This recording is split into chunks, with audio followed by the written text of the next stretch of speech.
He's got a little Andy Kaufman in him, Norm. He likes to frustrate, titillate a little, but then periodically he'll say something like, I feel sorry for the homeless guy's dog, because the dog's thinking, this is the longest walk I've ever been on. I give a guy some money out there, a homeless guy in the street, and this is a kind of odd thing. He had a dog with him. You ever see this? He's a homeless guy, but he's got a dog. That kind of odd there. Guy got no home, but he's got a dog. And the dog's really thrilled with this idea, Dog's going, hey, pal, I can do this by myself pretty well here, The longest walk in the world you got me on here. What the hell? What the hell kind of a thing? What the deuce? One time we were in the office doing update stuff, and there'd been a news item about there was going to be a newspaper for the homeless, and so we were thinking about doing some of that. So we started improvising. It was more of a scene, not something we could do on the segment, but it was like a tough kind of Perry White kind of editor going like, you, Miller, I want 500 words on going to the bathroom in your pants. You, Immel, give me something, give me a human interest thing on urine stain matter. You, was that kind of thing? Yeah. Had like a lot of like photos, maybe some, a little human side, what are, pets, that kind of thing. And so nothing came of it, and I sort of forgot we had the conversation. And then the first meeting we have after the summer, Norm comes in and goes, hey, Downey, remember that, that thing we were talking about there with the, remember that thing with the newspaper for the homeless, that thing, the homeless newspaper? And I go, yeah. He goes, yeah, well, I was out in L.A. and I was asked to do this benefit, for the coalition to feed the homeless, and and I'm going, no. And he goes, yeah, I did that bit, They hated it. Hated it. All right, you tell me now. That's the Andy Kaufman part of the joke, or is he actually surprised that they hated it? That's what I can't quite figure with Lord. I know. Jimmy calls in here periodically and says that he has bought a puppet and he wants to work material out on the show. And I'll say, well, tell me about the puppet. And it's an old man puppet who's a Holocaust denier. And it's obviously just Norm sitting at home talking as Norm. He makes no pretension to a puppet voice. I know. And I think he's Andy. I don't know. I view a lot of Andy Kaufman in there. I heard a joke. Yeah, there you go, Norm. You got it. How would it take about a night monkey? All right, hold on a second. Go ahead, Norm. No, I'm terrible at telling jokes, but a guy, he gets a genie or something that gives you wishes in a lamp, right? Yes. Right? Yeah. Okay. And so he's like, oh, no, that's not it. He goes to his whole head is a giant pumpkin. That's how the joke starts. Mm-hmm.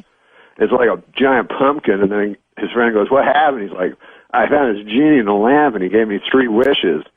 And he's like, what happened? He goes, well, the first wish I wished for like $100 million, and I got it. And then for my second wish, I wished for like a beautiful lady, and I got her. And the guy's like, yeah, but what happened? He's like, the third wish, that's where I really blew it. And the guy goes, what happened? He goes, I wished for a giant pumpkin head.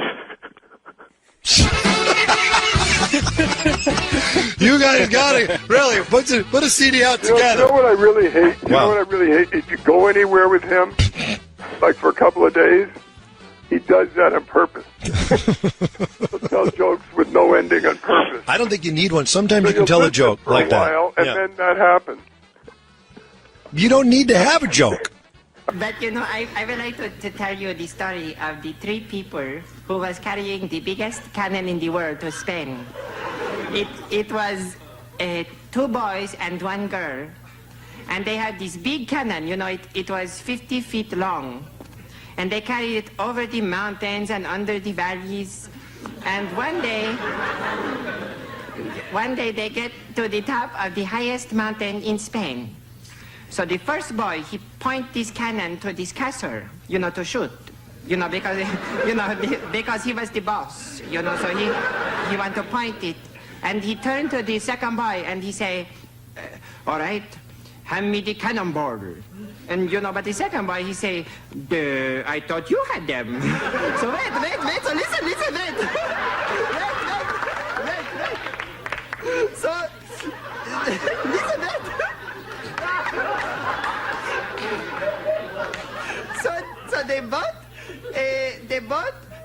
the girl, and she say, "Don't look at me."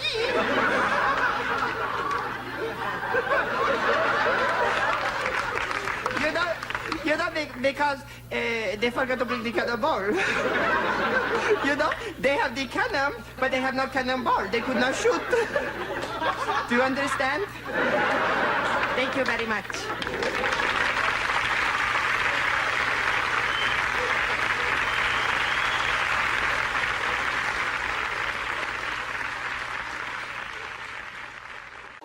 These broken pieces I hold in my hands don't have a chance to mend at all. Before they get thrown into chaos again, I try to pretend I'm whole enough.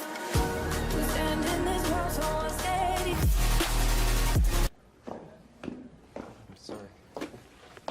I'm sorry. You didn't have to do that. Cut it out! I don't know what that guy's talking about. I can't follow around.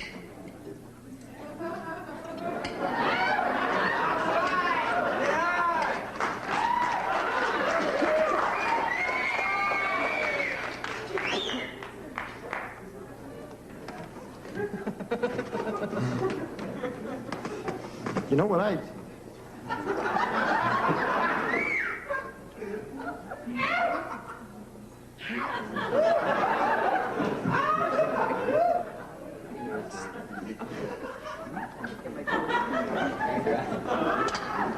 You okay? Something wrong, Carl? You okay, honey? I can't, you know, I think we're going to have to order some wine. Yeah, wine. Yeah, we have some. I can't, can I just,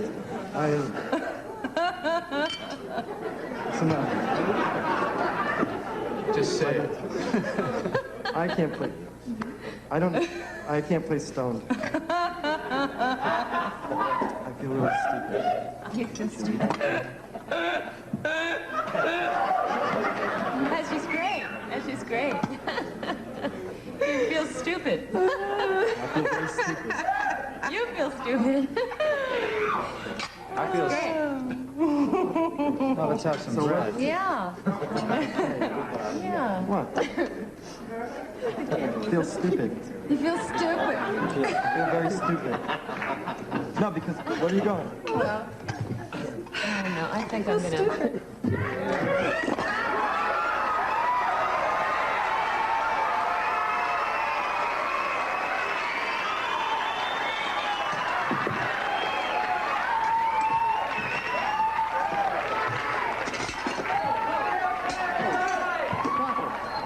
Come on, nothing. Hey, this is It's all in fun. It's all in fun. Come on. All right. It's all in fun. What are you trying to do? This is all, It's all in fun. Come on.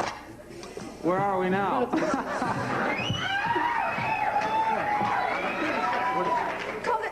Cut out. So you cut it out. Well, why do you have to push this in my face? Well, why do you have to push this in my face? I'll put it all in your face. in the show. That's Come on. why. Why? So what do you have to? So what do you have to? What? What? Look, I'm just trying to have fun. Everybody's so upset around here. Everyone's so uptight around here. I don't understand. Bobby, call the commercial, man. What? I don't know. Why do you have to be so upset? What? What up to me? Come on, man. Hold on.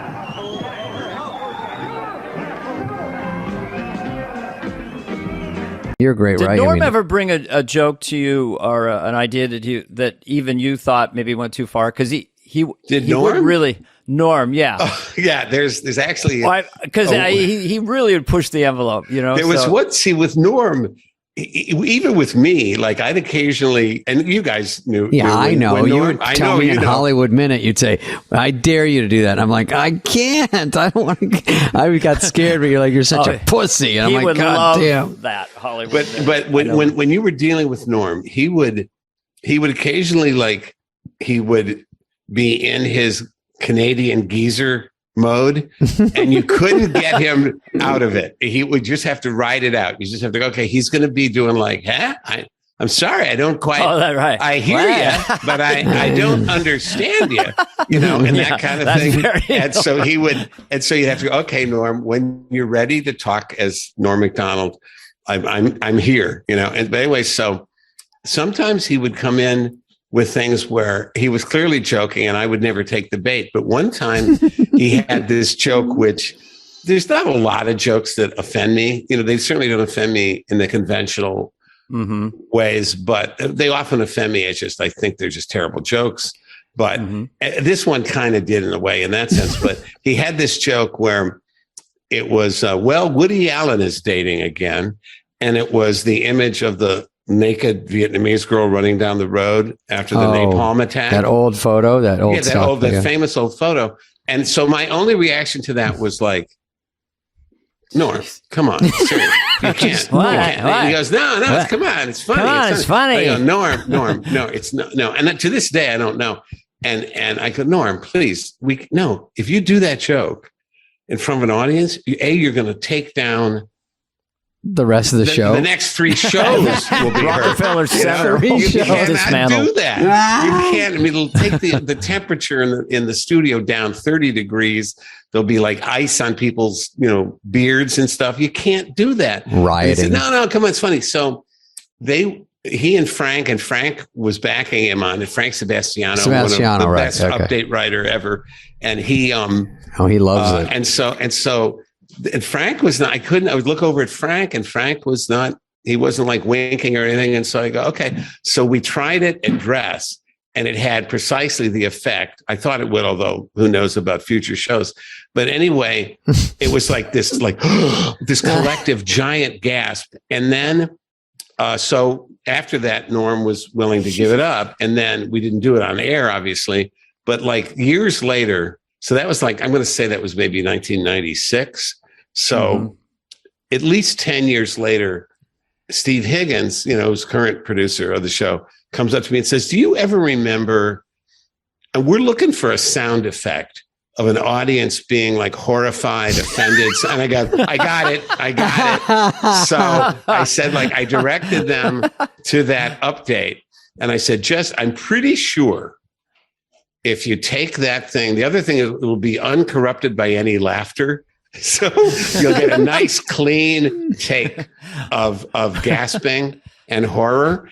And so they I didn't remember which show it was from, so they had to plow through a lot of dress rehearsals, I guess. But a few hours later, Higgins said, "Oh my God, we got it.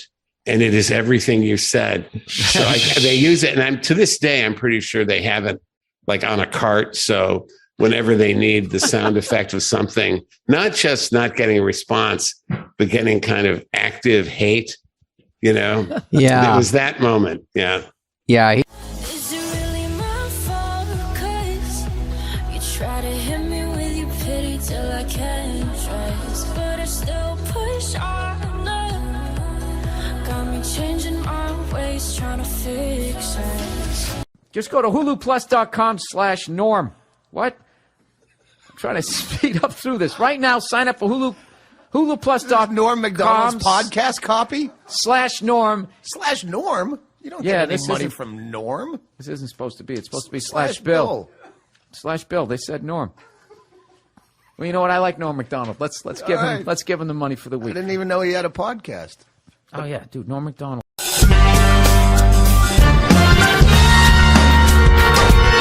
Hey, welcome to the show. This is a podcast, but it's on the TV also. And I'm here with my trusty sidekick, Adam Egas. That's right. How are you, Norm? Good. How are you, Adam? Fine. Just excellent. Fine. Yeah. Did you see him on Conan telling that moth joke? No. Yeah, you got to see it. No, I haven't. A moth goes into a podiatrist's office. A moth goes into a podiatrist's office. Right? You are correct.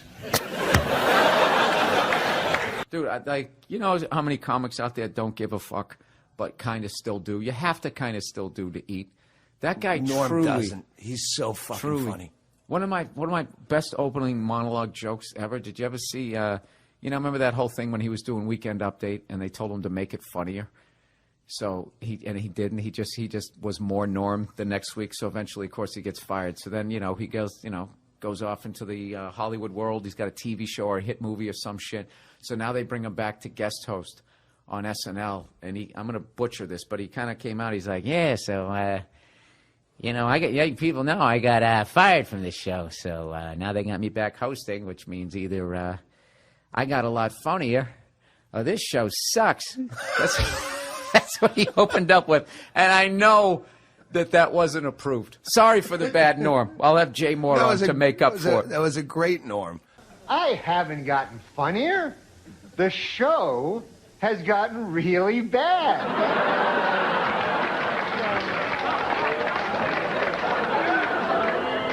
So, yeah, I'm funny compared to, you know, well, you'll see later. Okay, so let's recap. The bad news is I'm still not funny. The good news is the show blows. Norm, listening to Norm on Stern or anything, any podcast, listening to, I don't know if you remember when Charles Grodin would do Letterman, and just knowing he's going on there, that it was always a fucking great show. Oh, yeah, That's and what people didn't get that he was fucking around. Yeah. That's how amazing. Norm is anytime. If Norm's the guest, I'm fucking listening. I was at a party with a friend, and I noticed you first, and you returned my gaze, knew how to quench my thirst. You took me to that room like a dream come true. The dance you performed was just for me and you. Kisses on the neck, then you work your way down. Let yourself go for me all around town, seductively. For obvious reasons, we lost Norm Macdonald this week, which was just, you know, I had no idea that he was even sick. And he's a guy that I knew a little bit. I was definitely friendly with him. If we saw each other, we said hello and we shot the shit, but it wasn't like someone that I talked to on the phone or anything. And I was such a huge fan of his, and I would just always end up running into him. And he just always had that smile on his face. Like as you talk to him, he would have that smile. Just a really great, warm guy. And I remember I was trying to think what Norm's story to tell you. This one isn't necessarily funny. It was just sort of random.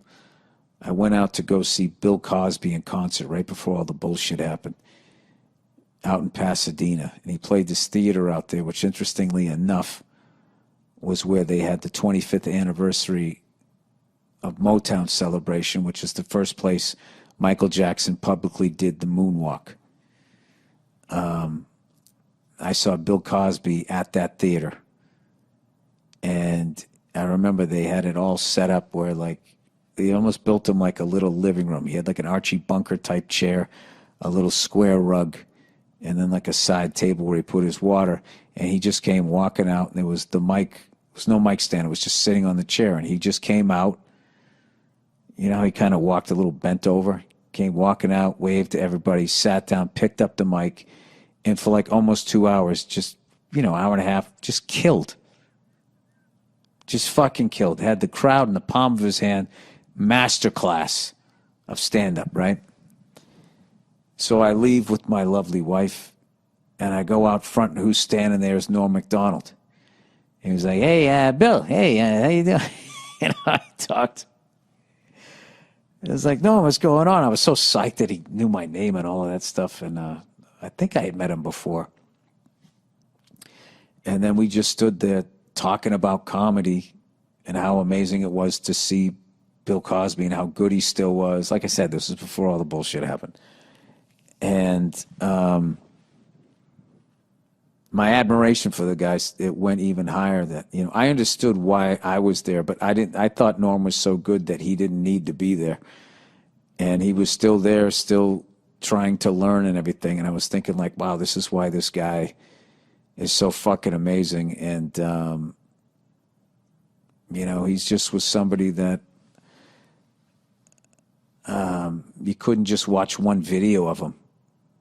Like, you know, I was saying to Verzi how, like, guys like Ric Flair, Norm Macdonald, there's a few people, if you click on their videos, it's like, say goodbye to the next 2 hours of your life, because everything that they did is so interesting and so different and so funny. And one of my favorite Norm Macdonald things that he ever did. You know, because so many people like pretend that they don't give a fuck. You know, both in my business and in other businesses. You got I don't give a fuck. Hey, you know me. I don't give a fuck. You know, those people that advertise them. Like, that guy clearly, in the best way, didn't give a fuck. He really cared about people and stuff, but like he did what he wanted to do. And when he was on SNL, how big a gig that was, because there was so few channels, the internet hadn't blown up yet, and even with basic cable and everything, I mean, it was still, if you were on Saturday Night Live and you were doing Weekend Update, it was one of the most coveted gigs a comedian could have, and you were part of this lineage of, you know, at that point it was, you know, Chevy Chase, Jane Curtin, right on through to Dennis Miller's reign when he did it. And, you know, did Colin Quinn come after? I think Colin came after, but it was always just like the best of the best comics that they had doing it, and continued on with Tina Fey and all of them. And no one's walking away from that job. And if some suit at NBC tells you they don't like the jokes you're doing and be funnier, you know, you're shaking in your, I'd be like, oh, fuck, you know, I'm going to lose this big gig. I don't want to get fired. I don't want to piss these people off or whatever. I guess he was doing all those OJ jokes, and somebody, I forget how the story went. There was somebody there that knew OJ or something and was telling Norm to back off and move on to something else. So what does Norm do? He just doubles down and he just does even more OJ jokes, which is like, you know, the balls that took to do that. And he ended up losing the gig. He got fired. And people loved him, and he was fucking hilarious, but he, you know, he didn't back down to the big fucking guy over there, and he ended up losing the gig. So, you know, as luck would have it, I think it was Dirty Work, came out like a year and a half later or so. So he has to promote it, and he's on the press thing. So Lauren has him back and has him host the show. And I remember he went out there, and his opening joke, he just comes out. And he was just like, yeah, you know, something like this. Yeah, it's good to be back. You know, I actually got fired from this show about a year and a half ago because they said I wasn't funny. And now here I am.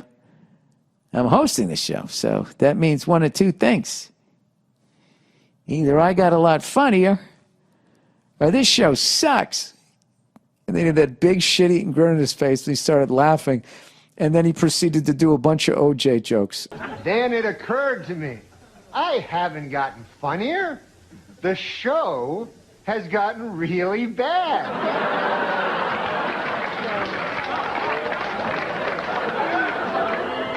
So, yeah, I'm funny compared to, you know, well, you'll see later. And it was just like that fucking thing about him. And the whole time, I just felt the whole time when people were fucking with him or whatever and trying to take what he had, he always just still had that smile on his face, and he just still did exactly what he wanted to do. And I got so much respect for him. And I feel so fortunate that I got to see him live. So I remember, oh my God, I saw him right after 9/11. The Aspen after 9/11. Aspen Comedy Festival was this big fucking festival that was always a nightmare to get in and out of. Every year it would snow and people would get stuck in Denver, or you get snowed in, you couldn't get out. It was a fucking nightmare. And then as a comedian, you had to perform. It was like a mile higher than fucking Denver. And no one could breathe. And you're performing in front of all these super fucking rich people in front of industry. And you just go up and you would eat your fucking balls. And you're like, why did I come out here? And I remember I saw Joe Rogan do a full set that I still remember. And then I saw Norm Macdonald. It was at the same theater. And and I remember Norm came out, and he was doing bits on racial profiling and all of this stuff. I'm not going to butcher the guy's bits, but I remember just watching that full set, and I was like, this guy is one of the greatest comedians I've ever seen in my life. And I thought that every time I saw him, and I don't know, it was a pleasure to know the guy, even on a little level. Just a massive, massive, massive loss to not have him around. And especially now with all of this stupid fucking cancel culture horseshit that is going on, which has way, way, way overstepped its bounds. As it always happens, no matter who's behind it, it always ends up, starting off with something that makes sense, and then there becomes the overreach, and then it just becomes like, hey, is it me, or did you literally become what the fuck you were trying to stop? And we, I don't know, as a comedian, really needed a guy like Norm out there to be eviscerating it and making fun of it and still doing what the fuck you want to do. So if there's any other young comics out there, if you want to see how it's done, watch that guy, because he was the real deal. All right? So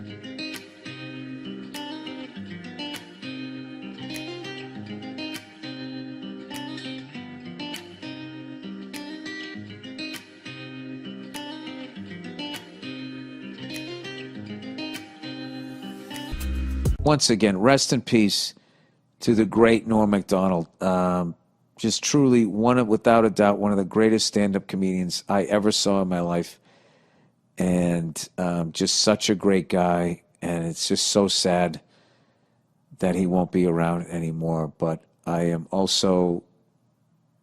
actually got off the plane in a better mood from just watching literally the beauty of who he was and his work. When I got off the plane, I was actually like, I don't know, there's something about him. I just thought he understood life.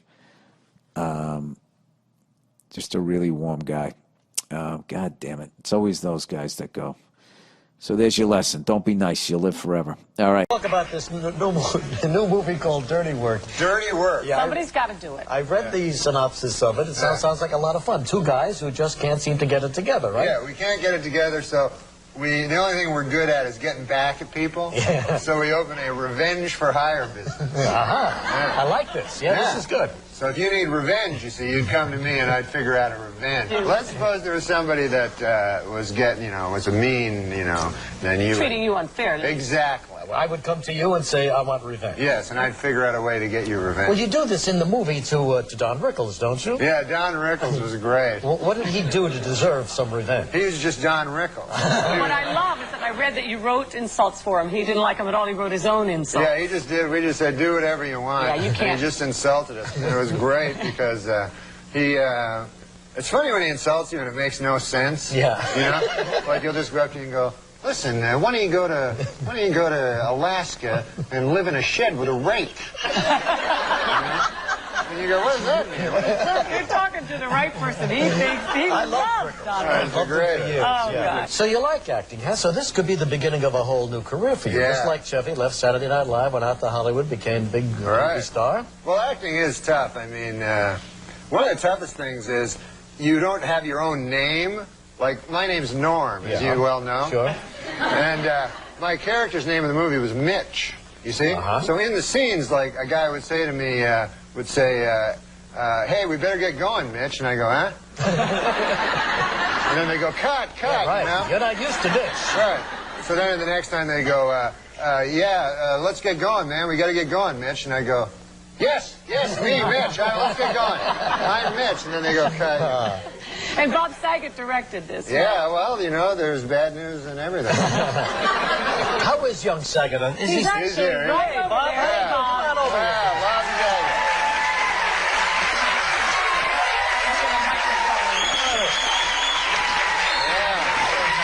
Yes, you do. Right over there. Right over there, man. Nice to see you two guys survived making this movie together. Well, Bob's a great man. Bob's a great man. And a good woman. We've been together for a while. And now he's a big movie director. He's a big movie director. If it's a big movie. Tell him what Rickles said to you when he first met you about what Scorsese. Oh, Rickles actually said, Bob, you're very, very tall. You're very tall. Martin's very short man. That was it. No, Martin Scorsese met you when he first heard? He said, I'll do it. I don't remember. He said, Rickles meets him and he goes, because he did Casino with Martin Scorsese. Sure. And he goes, I just talked to Martin and I told him you were my next director. And he went, ah! Oh, that's He left me a message. He called me at my office and he said, I don't understand. He left me this message. He says, I hit 2 in pound and I hit 3 in pound. I don't know how your Jew spaceship works. He says, call me Saget. I miss you. Don Rickles. It's very funny. How is he as an actor? He's really good. Yeah? Big he future? is. Yeah, I think the man is incredibly talented. I'm not just saying that because we have a movie opening on June 12th. No, he's in full commitment. He says he wouldn't answer to, the name Mitch, but he did. Yeah. Not to me, but to other people. Well, you gave it 100%, huh? Now, can this guy become a romantic leading man in the movies? Yeah, he turns me on. No, I think, all kidding aside, I've talked to a lot of ladies, a lot of ladies, and they all said they find this man very sexy, and they think his... What else do you need? His eyes. They love his eyes. Beautiful eyes. Oh, your beautiful eyes. They twinkle. And he's got those Tom Selleck dimple things happening. Oh, yeah. This is the new Tom Selleck, absolutely. He's got the little wavy hair thing happening. Yeah. I think you're getting to Kathy Lee. Oh, yeah, baby. All right, so it opens on June 12th. June 12th. All right. Yeah. They say revenge is sweet. Bob Saget and Norm Macdonald are hoping it is also funny. Saget makes his feature film directorial debut. Macdonald his writing and starring debut in Dirty Work. Basically, two guys who've never done this job before. It's an irreverent comedy that proves getting even can lead to odd situations. They're nice cars. These are luxury automobiles. I got a whole place. They're fully loaded. They're loaded with dead hookers. They're seeing things. Don't shoot this. This is not part of the commercial. Is some jerk making your life miserable? You want revenge? Call 555-0187 and let us do your dirty work. Sort of like Ghostbusters. Yeah, a little bit, but there's no ghost. Just hookers and trunks. Hookers and trunks. Which is good programming in the morning for your family. You've never done this before. You've never done this before. Nervous at all? Hookers and trunks, or you mean the movie thing? Big, funny directorial debut, comedy, you, starring role. Yeah. A lot of pressure. Yeah, I'm nervous. No, but you're not. No, I'm not because I take the Xanax. 3-4 cases a week, isn't it? No, I sell it to him. Do you? No. Tell me about the movie. Actually, he's a very, very funny man. The movie? Oh, I'm sorry, I got crazy. I was reading that. The movie is two guys that start a revenge for hire business because one of their dads, Jack Ward, needs a heart transplant. He's my dad, too. He's both of our dads. You can't say that, though. That's secret information. Oh, yeah, that's the big plot twist. Yeah. So, we give that away later. Let me tell you how The Exorcist ends now. Silence of the Lambs, they kill that guy. Revenge. What do you know from revenge? Do you have any experience in your own life with revenge? Yeah, I always think up revenge is to get back at guys. Like if they screw me over, if they do something mean, Really? Oh, all the time. Like this one guy, man. He would always. What's that? What you got there? A little article about you in a little feud with another network. Oh, yeah. There's this character over on the NBC. He's the president, and he hates me. And why? He doesn't think I'm funny. Sorry, I shouldn't be laughing if you're not funny. No, I am funny. Yeah. He's very funny. I think he just doesn't know you. He's a jackass. What about Dirty Work, though? What about Dirty Work? Can I have that? Yes, matter of fact, yeah. That's a good thing. Dirty Work is what about it? It's funny, don't you think? Is it funny? Have you ever done any revenge, little tricks, do little pranks to people to sort of get even? When I was a little kid, I did this thing where I would phone people at random, me and my brother, and we'd go, hello? We pretend to be all scary, and we go, my mommy gave this number to call you in case there's an emergency. There's someone at the door trying to get in. There's someone at the door. That's terrible. Yeah, it was funny though. He did something to me 2 days ago. I was driving. One of the stars of the movie, Artie Lang, is very excited about everything that's going on with this movie, and he got a brand new Cadillac. Beautiful black Cadillac. We went golfing. We played 3 holes, then went to the snack bar, and then we played 2 more later. And so Artie, we're driving back, and I plowed into a manhole, and I flatted out his tire in the bottom of the car, with his new caddy. with his brand new caddy. And he's like cracking up. So what current kind of practical joke? So this crazy Mexican tow truck driver comes, to fix his car, and so then I tell Saget, I go, hey man, that guy wants your autograph, For his kid. For his kid. So then the guy fixes our car, and then Saget, like a jackass, he comes up afterwards and he goes, yeah, I'll sign anything for you. And the guy goes, no, cash. I said, you want an autograph? He says, no, $50. And then he and Artie are like on the ground because I was like, you want my autograph for your kid, right? And he goes, no. Was this movie fun to make? I mean, is it more fun to make comedies than to make dramas? Because you've made dramas before. I made a drama about his sister died of a bad disease. Right. I mean, you've done the other thing. Is it a whole... it's interesting that you told us both. I forgot I'd done it till now. But you've also done some other directing as well. Yeah, I mean, a lot of people don't know you started back in college doing directing projects and things. Right. But this thing, comedy is a collaborative thing. And Norm and the writers, Norm wrote it with Frank Sebastiano and Fred Wolf and our producer Bob Simons. Everybody was working together to get the funniest stuff that we could get out of it. And it's Norm's sensibilities, a lot of it. And it's really because of that I fell in love. I don't know what he's talking about, but we got funny people in it. California. We got, the great Don Rickles, Chevy Chase, Chris Farley, all the funniest guys I know are in the movie. So that's what makes it, Are you happy to be doing movies and not TV anymore? No, I love TV the best. Do you? Yeah. Maybe one day I could fill in for Spencer Christian if he's over in Atlantic City. Do you think? He always is, I know, I saw him there once. Did you? Yeah, How much did you lose? He had a feverish look on his face. Norm Macdonald, Bob Saget. We're done? Best of luck with Dirty Work. Thanks, Lisa. You and Kevin are great, man. Thank you.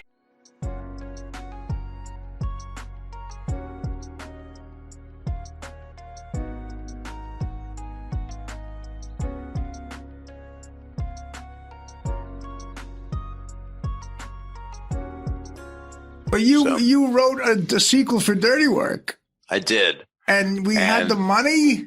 Yeah, we were going. That's unbelievable to me. Yeah. And Norm, I didn't think he was going to die. And I didn't know. And I was going to say, did you know, I mean, writing a sequel that stars a guy who's got leukemia is not a smart move. So when nobody knew, and he wanted it that way, and I think it was also him being a gambler at heart, you know, with life. He thought he could get through it. And by the way, he was told he was going to. So I think it's those last few weeks. I think he was really thinking he was going to beat it, and we were set to go. And so you were going to be getting the phone call. Yeah. And I told you that when I was in New York, and it's really good script. And he and Laurie Jo Hoekstra, who I love. Yeah, Lojo, the great LJ. She's just great. I guess when we did Dirty Work, I was more the guy that wanted to be liked, and that ain't the club you do it with. You don't have, Frank Sebastiano and Fred Wolf. It ain't social. It's making the best movie you can make. And right. that movie was, people that love it have to know that writing good comedy is hell. It's really hard work. And that's why I think the movie resonated. Right now I'm trying, and we'll see what happens. I'm trying to make the R-rated cut for Norm, Right. To do that, because the 7 minutes are missing. So, no kidding. Yeah. Remember you guys had, I can't give it away if it comes out. Well, it involves donuts. The donut scene. Yeah, right, exactly. And there's more than that. But, the prison scene's a little bit different. Yeah. And I can say what it is. The prison scene, Norm gets fucked in the ass. And as you do in prison. Listen, I've been there. No one always gets fucked in the ass. Believe me, that would be I'd be a hard date to deal with if that happened. Well, for you, it's like looking for Waldo once they get in there. But anyway, Norm says after he gets fucked in the ass, you know what hurts the most is the lack of respect. That's what hurts the most. But the other thing hurts the most, the anal rape. Right, and that got cut out. But we used a wide shot, and amazing that it worked. That and the other thing. Right. And I had Norm loop it, and he went, God, looks like I said that. So he didn't. You said anal rape, Norm. And so hopefully we'll put anal rape back in where it belongs, in dirty work. Anal rape belongs no further than your friendly podcast and your friendly movie makers. And in a related story, this week marked the 5,000th performance of the Broadway musical Cats. It also marked the 5,000th time a guy turned to his wife and said, "What the hell is this?"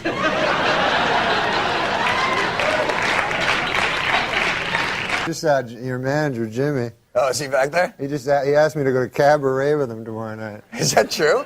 Was that? You think it was a date? Or? I don't know. I never heard a dude ask another dude that. So what'd you say? I said no. I only went to one musical. I went to Cats. You remember that one? With the cats. Yeah. They dress up. They actually are dressed. It's cats. It's actual cats. Yeah. I was stunned. And I say, there's a dude working there. I say, good God, man, that's about actual cats, right? So the guy goes, well, what the hell you expect? It says cats. And I go, I don't know. I thought it was like a symbolism. You know what I mean? Yeah, sure, right. I mean, if you went to like Dog Day Afternoon and there's a bunch of dogs in the afternoon, you'd want your money back. Literal, exactly, yeah. Don't have to sweat it, you're a Cobra boy. All right, so, let's see. What the hell was that? Hey, what was what? You just sang. Oh, yeah, I did, didn't I? 'Cause we're the Cobras, so you better look out.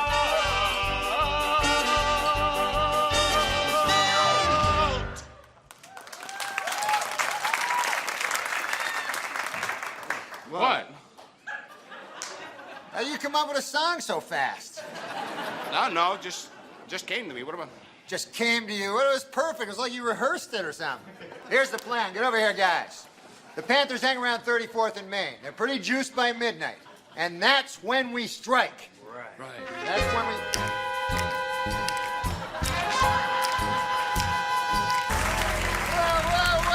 Whoa. What the hell is this? What are you doing?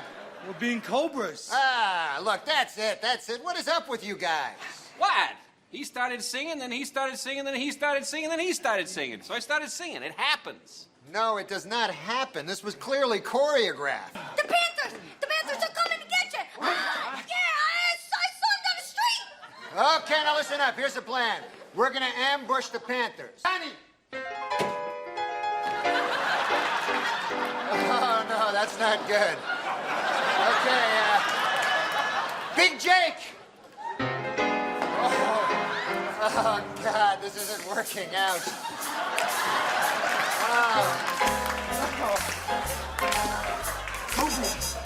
Cobras! Panthers! Cobras! Panthers! Cobras! Panthers! Cobras! Paradise with your body, I don't wanna share. We're making dynamite, explosive love intentions building in the air. I saw a wonderful play. A guy went on a trapeze over the audience. This was at the height of the AIDS epidemic. And he cut himself, and his blood, his AIDS, his AIDS-filled blood went all over the audience. We never cheered because we were afraid to be politically incorrect, so instead we contract AIDS. But wait, you were at the show? Yeah. You're being sprayed with AIDS blood? We did see that Norm was Letterman's choice to be his last Yes. stand-up. I thought that was pretty... That was a funny bit, too, about That was great. World War II. Well, which one? The funniest bit I thought of Norm's that he said was how your phones change everything now. Right. That is a picture. He's got one grainy picture of his great grandfather, like separating the hogs on the farm. Right. But now, because everybody's got a phone right now, somebody from years from now, here's 1 million pictures of my great grandfather doing Right. everything in their life. And Norm's face when he did his grandfather. That's right. He's just horrified that someone's taking his picture. Like, just looking like in shock, like, don't take my picture. Yeah. Oh, that was a great bit. Oh. But didn't he do the Hitler bit too? No, it Germany was- challenges the world. And then they fought the world again. Norm Macdonald, and this is not a slam on Comedy Central. Sure, it's not. But, this day's been coming a long time. Fucking. Now listen. They had Norm Macdonald, who's like the most eclectic fucking Renaissance mad mind, hosting a goddamn sports show. That was their idea. That's called putting somebody in a fucking harness. He's hosting a goddamn sports show. Of course, that wasn't. Sports is one of the many. He doesn't even like sports. He just likes gambling, so he knows a lot about sports. You're taking one of the most brilliant minds and putting him in a fucking. I hope your next sports show is hosted by Aaron Hernandez. I'm serious. Well, pound for pound, Manny Pacquiao is the greatest fighter in the world. This Saturday night, Pacquiao defends his welterweight title in Las Vegas. Now, I don't gamble anymore. You could say I had a bit of a problem. And my bankruptcy lawyers have said as much as well. Hey, Neil, you bet $25,000 on Pacquiao to win. I'm telling you, it's a mortal lock. I like this Sugar Shane Mosley. Sugar Shane who? What? You never told me about this guy? Why is he on the cover? So anyways, I'm worried about this guy, and I'll tell you why. He's bigger than you, and he's blacker. And that's what I go on with my boxing. I always pick the bigger, blacker guy. This is a lot of money. I want you to look me in the eye. Are you going to win this fight? Yes. The fight is this Saturday in Vegas, and I just want to tell you this is a real ticket. This is not some TV horse. So I really feel good about it, but part of me wishes I'd bet on the other guy. Perfect reference there. Hey, now listen, did I hear some rumble that Brother Sandler sent out Maseratis to the cast of Grown Ups? Did you reap the benefit? First of all, let me just say one thing. Nothing's better than Nancy Pelosi Augustus reference. Pelosi Augustus. I'm still swooning over that one. Yeah, Sandler gave Maseratis to Spade, Schneider, Kevin James, Chris Rock, all of whom need one, by the way. Very bad. But Exactly. What'd you get? no bitterness, but me and Norm Macdonald, yeah, we're splitting a zip car. And you split a zip car with Norm. It's like having one of those, those Christmas trees the drivers have that smells like North Slope Sensimilla. Yeah, this car. I don't know. They must have been smoking pot in here or something. Norm cancels on us once every 2 weeks, and I almost enjoy it more than him showing up at this point, because he always wants me to talk to some ventriloquist puppet that he says is on the phone. A Holocaust tonight. What has happened to Norman? And then when he sees you, he's going to go, how come you never have me on your show? Nope. We tried to get you on. What? Nobody funnier, though. I mean, you got to give it to him. Nobody funnier. That guy, if I'm in a room with him for 10 minutes, they got to put the paddles on me because I flatline. When I worked on his sports show. Oh, yeah, you know him well, yeah. I gave him a ride. Then I was staying at Neil's house. Then they're like 2 blocks away in Santa Monica. So Norm goes, it's Friday night. We have off Saturday. Norm goes, you want to come up? I go, no. I go, because I think he's tricking me. Because if I say yeah, then I'm gay. Yeah. So I go, no, I don't want to come up. So I go up. He eventually talks me into going up. It's awkward. So then I leave. Then when we go back to work, he goes, yeah. Then Brennan drops me up. He goes, can I come up? I'm like, what do you want to come up for? He goes, I want to see. I want to see your apartment. I go, the guy must be queer. Like he goes to the whole thing. He's like the boss. He's my boss, so I have to let him tell the story. You know? I can't interrupt him. So funny. Yeah. No, it's classic. I didn't know that was one of his classic he's great maneuvers. at that kind of stuff. You say you're homophobic. No, he'll do it with anybody. I mean, we went shopping one time when we were doing the movie in Boston, and then the guy's like, he goes, I need to buy jeans. He just walks in and just announces, I need to buy jeans. Like, it's a store full of jeans, but he acts like You know, it's a fucking whatever the jean store is. And Yeah. he acts like, I need jeans. And then the guy's like, well, sure. What size do you like? He goes, and so-and-so. He goes, all right, just go in the back of the boot. What? Go back there and you want me to take my pants off? Look at this guy. And he starts telling all the other customers, this guy just told me to go in the back and take my pants off. I just came in to buy clothes. This guy wants me to go in the back and just take your pants off. I'm in my underwear. Was he was saying that to him was somebody there with him, or was just I was with him. Oh, the whole store's laughing, but it's like, oh my what? God. He just causes a fucking ruckus. That's classic.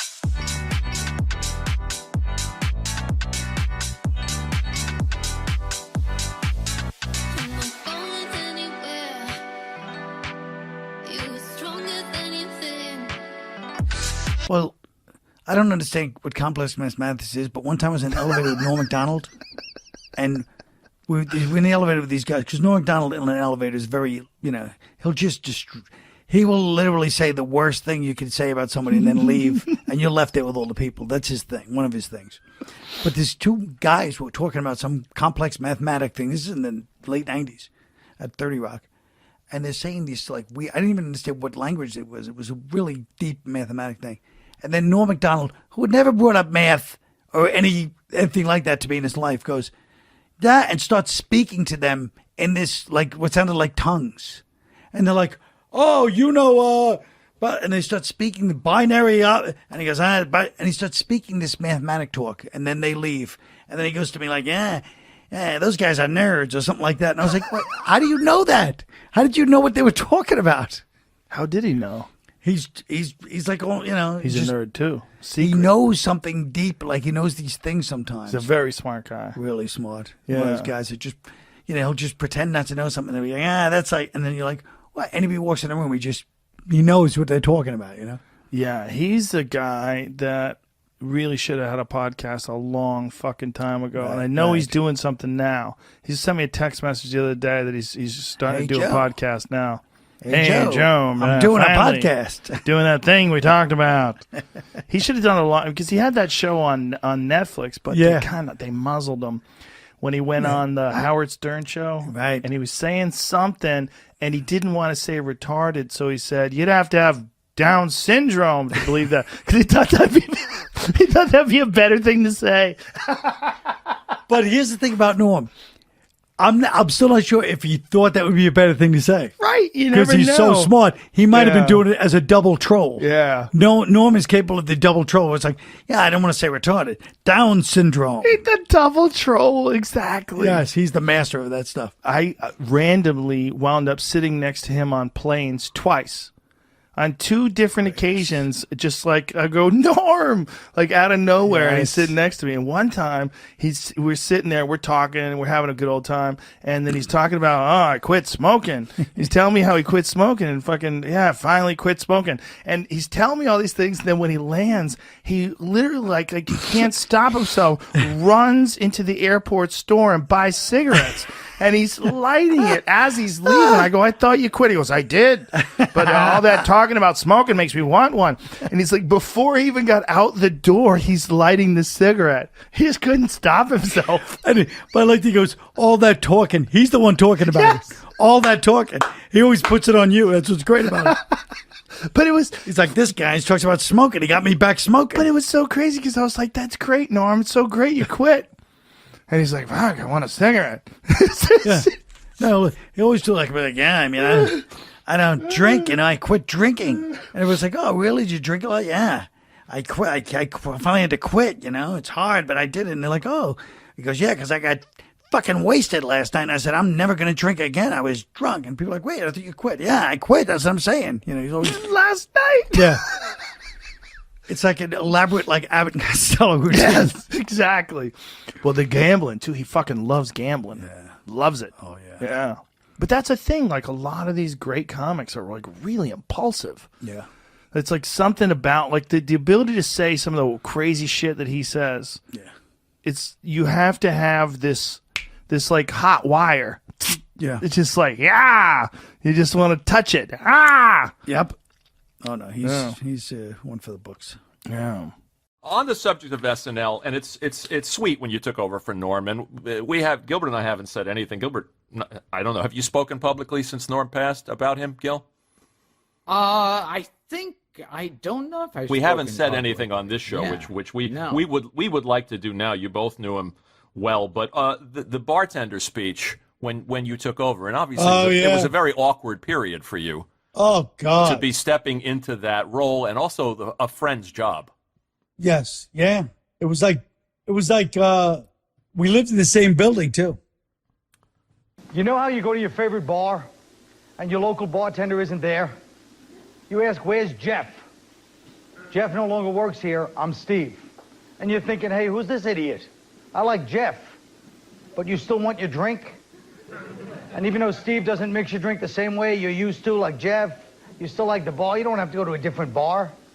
And even Steve might feel kind of bad because Jeff trained him.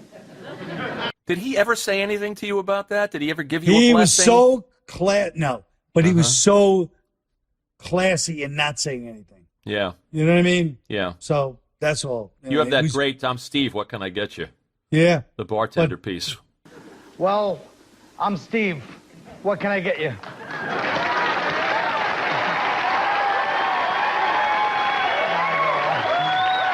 But I wish it would have stayed the way it was. But, you know, it is what it is. But, yeah, Norman's he's so funny. He was so distinctively funny. You know, Nobody like him, really. No, he had his own thing. You know what I mean? He was just very, like Gilbert. I mean, they just have their own, they march to their own drummer, even in a business where everybody marches to their own drummer. They both have that, you know, idiosyncratic thing where it just be like, this is how I am, and that's it. And it's great. But, you know, you have to tune to their frequency. You know, it's not like you can just, You know what's funny about that first update you did? Here's Norm being fired, as we all know, by Don Ohlmeyer, right? Because of cutting too close to the bone with the OJ jokes. When in fact he was doing a public service by telling those OJ jokes. And I'm watching you do your first update. There's an OJ joke. It's like the third joke.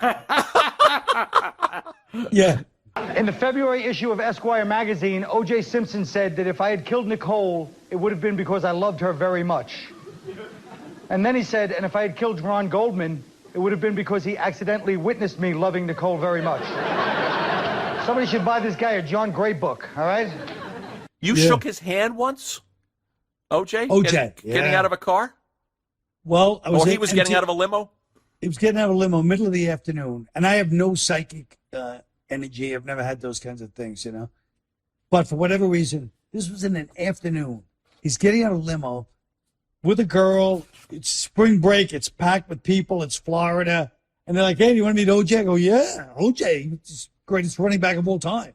You know, great, charming movie star. I shake his hand. He shakes my hand. And he's not even looking at me. He's looking past me. And he shakes my hand. And I felt like a jolt of, like, evil. I swear to God. It's like the Dead Zone. That's what it was like. That's what it was like. And I was like, I go, that was weird, OJ. I love OJ. Well, that was weird energy, you know. Wow. So you picked up on something. I feel like I did, you know. It's, of course, in retrospect, but I remember telling people at the time, so. I was also fond of, going back to your SNL bits, Colin Quinn Explains the New York Times. Yeah, that was a good one. And the St. Pat's editorial and Joe Blow. You look like you were having fun, and the best stuff is you and Norm together. That's right. That's you know, right. There's obviously an affection that comes across on the screen. Yes, yeah. And that was the early days of it. It was great. I'm sorry we never managed to get him here. We tried, and for whatever reason, he was as elusive as you. He's more elusive. He's like, he was. I love to do it. I'd love to. You're like, oh, good. How about next week? Yes. What day? And you're like, okay. Yeah. He's like, all right, call him and we'll set it up. Next week is perfect because I'm doing this. And you're like, hey, I'll say Norm. Years later, what happened? What? I thought I was going to come on your show. What happened? It's like, oh, Jesus, Norm. Well, like you say, march to his own drum. Yeah. I thought of two things. The first thing I thought of was I might owe Drew Michaels an apology because he made a special with no audience and I hated it. Because I looked at it like a swimming meet with no water or like what do you like? That's the whole thing. But this was very endearing. It was amazing. This there's no question. Yeah. I also forget how poetic he is. Yeah. You know, with Norm, like, I didn't know him that well in the 90s. And then when my dad died, I had to do a movie with Norm. And I tried everything to get out of that movie because I was inconsolable. And I couldn't get out of it. And working with him was the greatest thing that ever happened to me. It was like he was the right guy at the right time. I was inconsolable. Did he talk to you about your dad a lot? Or what did he do? Never came up. He just made me laugh. Yeah, right. He just, you know, and it was, you know, wistful and musing. And you know, Norm is, you never knew he was setting something up or not. We were just hanging out, and all of a sudden it'd be like this punchline out of nowhere. But it started to become like a work was like a church I go to. Like I couldn't wait to get to work and just hang around this guy. Sweet, and I knew he was special. Yeah. And I've known people for years and years that didn't make me laugh as much as he did in that 8 or 10 weeks. So he's like a real special person to me. And the way he's funny, I just never seen someone get at it like that. And I feel like he landed the trick. Yeah, His timing is like a drummer's. It's like a jazz drummer. But what would the timing have been with an audience? Still perfect? I can't tell. You know, he's so nice with it. I feel like it looked like it was supposed to be that. I can't. It's hard to explain it. This is like listening to a good book on tape. Yeah, it's really. Yeah, that's good. It reminds me of what I liked about him. He's a soothing person to be around. Yeah, gentle. There's something about my favorite comedy it's counterintuitive, makes people feel safe, like everything's going to be all right. This guy was, in a weird way, reconciling his mortality hilariously in front of us. And ironically, he's no longer with us. We're sitting in the aftermath of the life of Norm Macdonald, watching like him be incredibly alive. How would those have registered in front of a live audience, do you think? Not one of the suckers' mother's tits would kill. Oh, well, that would have murdered. He had a bunch of things that would have murdered. Because,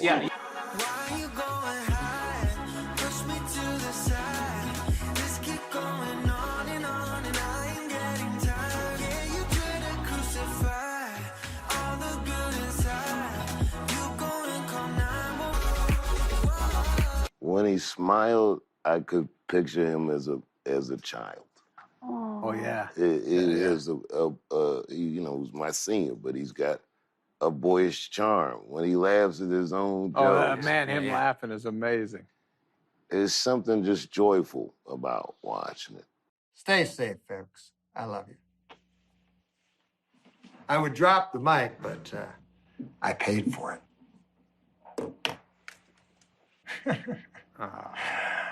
That was sweet, man. Holy shit. Tearjerker ending. Fuck. Yep. Do you want to do some jokes, David? Fuck, something, yeah. Well, here's a very, what do you call it? When a joke is just ripped from today's headlines. We have to explain on how the joke's Topical. After being drafted in the 7th round by the Rams, Michael Sam kissed his boyfriend. The celebration didn't end there because on ESPN2 there was full insertion. This is a joke. That's good. A Westchester parking enforcement officer stole $89,000 in quarters. How much laundry does this guy need to do? No, this is a good performing joke. The man behind the voice of Tony the Tiger. Sadly, the man behind the voice of Tony the Tiger died at 64. His last words, "I don't feel great." I gave it something. Yeah. Are these left over from when you did updates?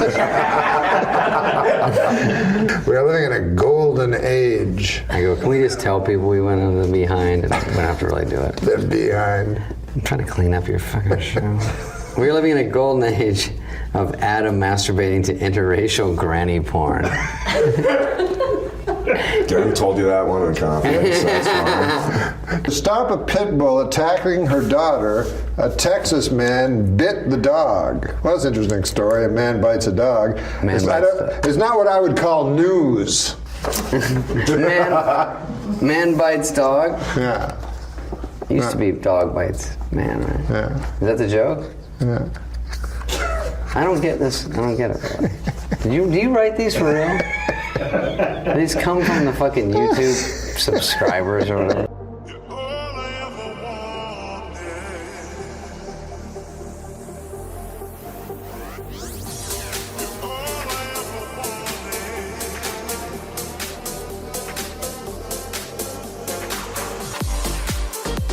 Oh, you know the search for the Malaysian Airlines? Did you hear about the latest? I heard it was missing. Well, did you hear about the latest? No. Here, it's on this card. The search continues. In related news, a plane was spotted by some cavemen in the year 365 BC. I don't totally get it. This back in time? Is the final joke in my hand. Thank God. Are we getting the wrap up?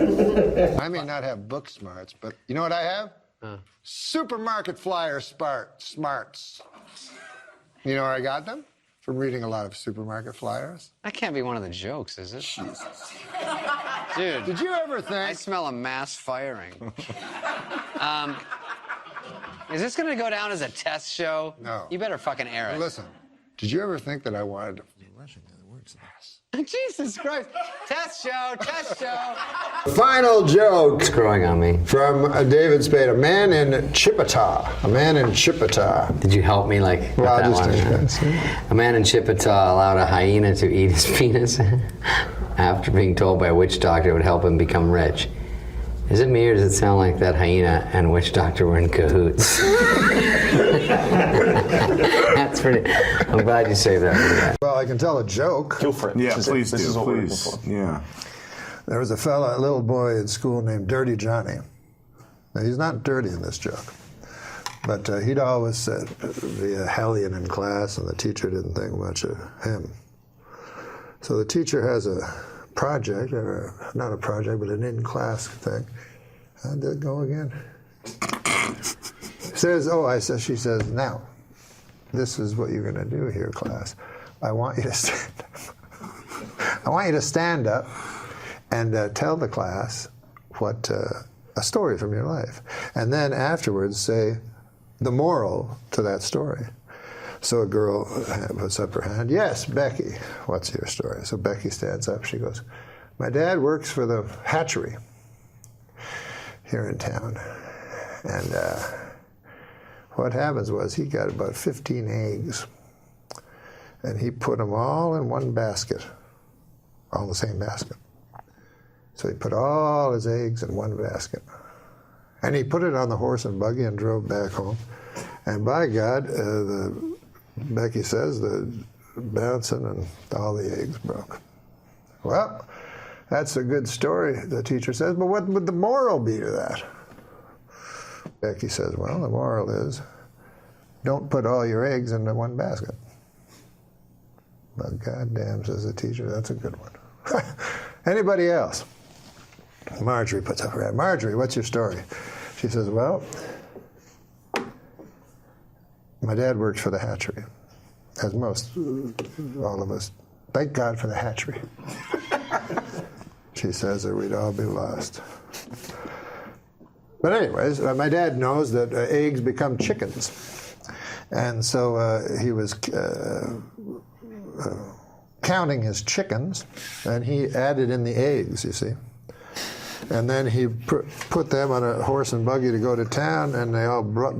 Well, what's the lesson to that? The teacher says. She can't understand. And she says, well, don't count your chickens before they hatch out of an egg. Mm. So the teacher says, that's a great one, too. Anybody else? Well, wouldn't you know, Dirty Johnny has his hand up. So the teacher's like, holy God, I don't want it. But on the other hand, I made an oath to every child, should I suppose I gotta.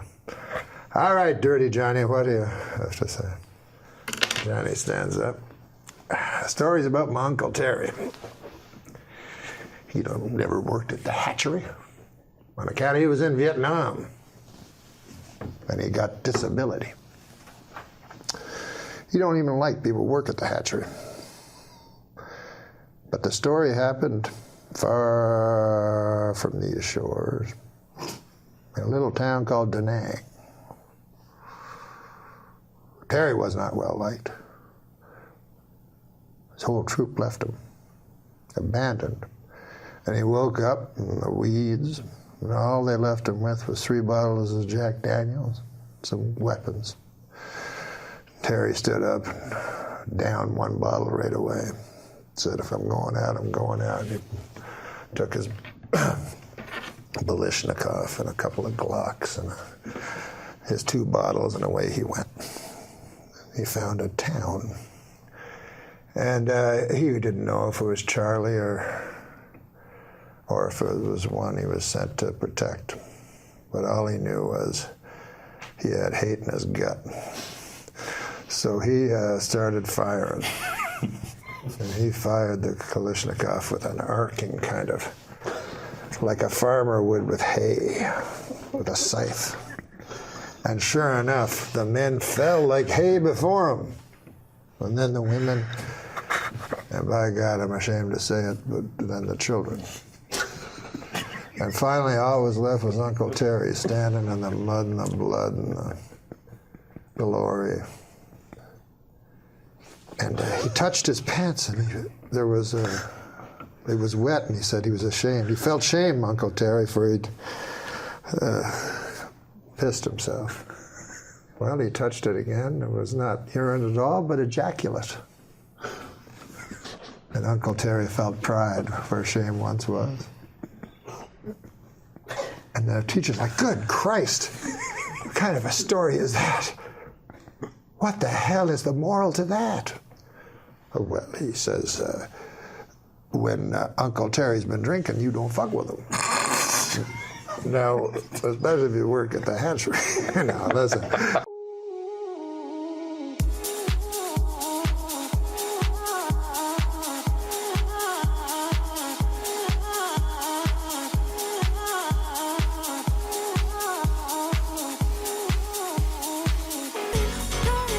So listen, guys, this has been fun, hasn't it? This has been probably my This has been good. It saves me a trip to my senile uncle. So that's...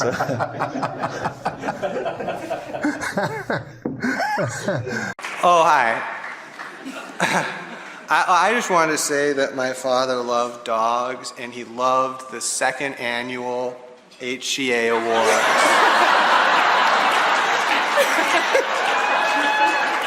And that ever since he was a kid in the Ottawa Valley, he always wanted to win a 2nd annual HCA Awards, and also to have a dog. Thank you. I would like to say to Eugene Levy that there's no reason to be ashamed of your son. My son only this morning punched me in the chest really hard. Are those your jokes that you wrote today? Yep. Okay. Been cracking them out. Okay. I am going to prove something right now. Read the jokes to me. I'm on a seafood diet. I see food, and if it's a fish, I eat it. Meta. Yeah. So. I hate meta. Wait, well, we'll get a shot of the fire in a minute. Your 2 sons are here tonight. This is a very, this is great. I wasn't sure if they wanted to be on the show or not. Those are your 2 sons are here tonight. This is a real fun. I'm glad you guys finally made it up here too. This is great. Yeah, you guys got to come up here more often. Should. Absolutely. Yeah, this is good. Now, Norm, yeah, are you going to bring your twins up more often? Oh, here now? Yeah, they can come out if they want. Yeah. You mean do a sketch or something? Well, no, I was just saying in the future. Sure. But if they want to come do on it right now. now. Yeah, sure. Do they want to come See on? if we get up and give them the mic. You guys don't have to leave, though. You guys No, can we'll be here. We'll be in the audience. Okay. They're going to do a sketch? Off the camera, and I don't know what this is. Oh, yeah. Okay, here we go.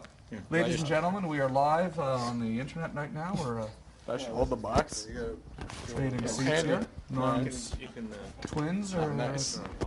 Dylan and Dylan. Dylan, yes. Yeah. Creative with the naming. How you doing, Dylan? Good. How are you? How are you? Wait, is that gonna work? I don't know. I don't know what this is. That's good. There we go. You're Dylan and Dylan. Dylan and Dylan. Yeah. You're both named Dylan. Yeah. Both named Dylan. Okay, good. Oh, well, thank you. Well, this is great. Yeah. So, both named Dylan, really? Yeah. Very good. Oh, that's good. And again, you've never been up to the show before? No. Yeah. First time. We got to see Conan and this tonight. This is a lot of fun. Double header. Yeah. And you guys have been to my hometown of Ottawa. You have? I have. Yeah. Yeah. It's because we're from Ottawa. You know, your father and I grew up maybe only 10 blocks away from each other in Gloucester. Gloucester? He grew up on Jasper, and I grew up on Monson. Those were your streets? If you look on your Google Earth, Jasper and Monson and Beacon Hill are not too far away from each other. Did you have a lot of play dates? No, because we didn't know each other when we were kids. We didn't know each really? other when we were kids. But then when I was about 15 years old, I started going down to the Yuck Yucks, and Dad was on coming through Yuck Yucks all the time on stage, and I was a huge fan. And now we're here hanging out. This is a nice little connection here, right? This is, you know? What? Yeah. Yeah. Your sons are here. We all grew up in the same neighborhood. I mean, this is, Where should I go? you guys come sit. You sit right here in the middle, Dylan. You sit right in the middle, and Norm, you sit down right here. Yeah, just like this. Why do I have this big giant? Okay. Yeah. And look who we have. We have a caller here. That's Over all here. right. I don't want We have a We caller. have Cody on the air as well. Oh, Cody looks interesting. There's okay, a chair for you if you want there too. Oh, you sit on that. Really? That's pretty good. Where'd Steve go? He doesn't want to. He gave up. I don't have any kids here. Cody, do you have a question for Norm and his sons? These broken pieces I hold in my hands don't have a chance to mend at all. Before they get thrown into chaos again, I try to pretend I'm whole enough to stand in this world so What are the best things in your life right now? The best thing is my son. And my son being happy. Ah. Yeah. How old is your son?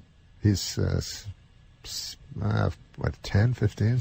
You liar! He's 6. He's a 6-year-old. You had sex in the last 10 years. No, my son's 16 years old. He's 6. No, he's 16 years old. He's 16. Yeah. So is he a confidant? Do you call him and, do you ever share personal, trials and tribulations and triumphs? I would never do that to a child. He's 16. Well, I mean, As you have said, he can't be a child forever. When are you going to put the hard realities of life on him? Well, that's an interesting question. That is an interesting question because I actually have love for my son. Yes. Like deep, of course. Deep love. He's your son. And so I don't want to damage him with the way you were damaged. With the harsh realities. Damaged? No, I had a great. No, but I don't want to damage him with any viewpoints I may have because he's not ready yet for reality. I think children aren't ready for reality for a while. But I do tell them that education is pointless and things like that. What does his mother say? She thinks that he should go to college and stuff. Yeah. Yeah. He should. And you're not everyone can grow up and be a comedian. Yeah, I'm saying it's just arbitrary nonsense. I tell him even the classes he takes now, it's just ridiculous.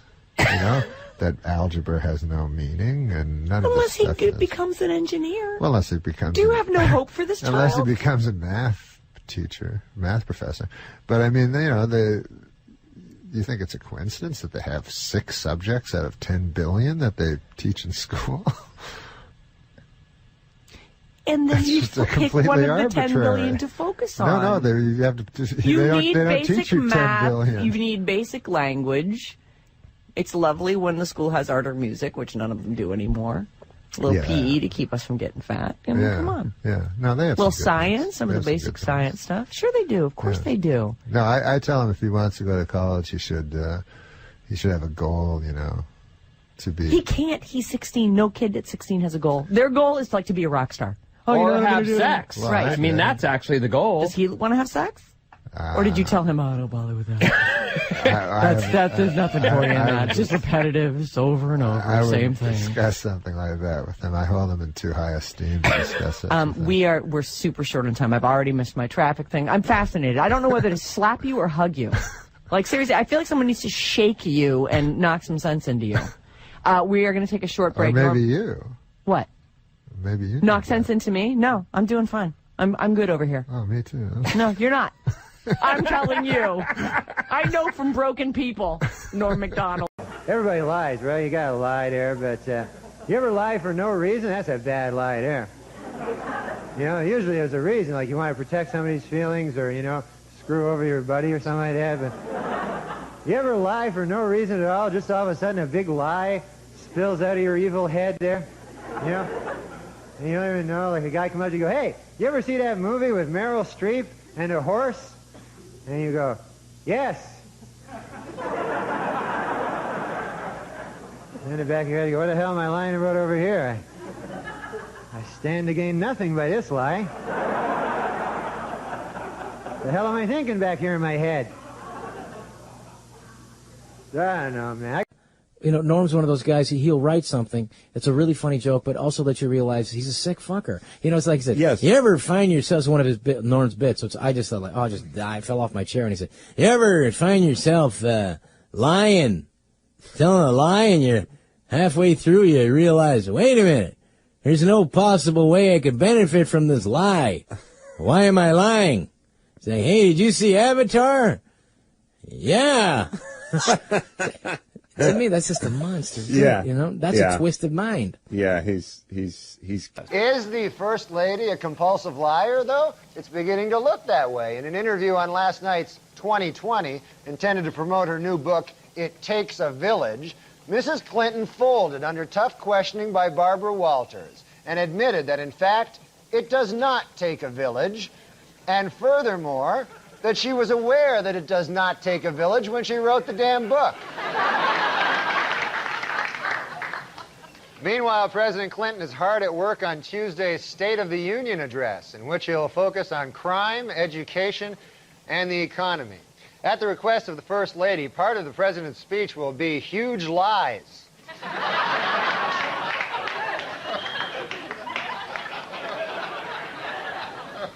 More questions about Hillary Rodham Clinton's truthfulness. In an interview this week, the First Lady claimed that she won the women's 100-meter dash at the 1956 Olympics, and that she had an IQ of, quote, over 700. When it was pointed out to her that these were not especially good lies, Mrs. Clinton responded, I know, I have a problem, and then added, I invented the formula for 7-Up. In Whitewater news, federal regulators quizzed Hillary Clinton at the White House this week and gave her a perfect score on the lying section. She's a dirty liar. For years, Hillary Rodham Clinton has told people that she was named for the first man to climb Mount Everest, Sir Edmund Hillary. But as Esquire magazine recently pointed out, Sir Edmund did not climb Mount Everest until 1953, 6 years after Hillary was born. However, the First Lady does have a good explanation for the discrepancy. She loves to lie.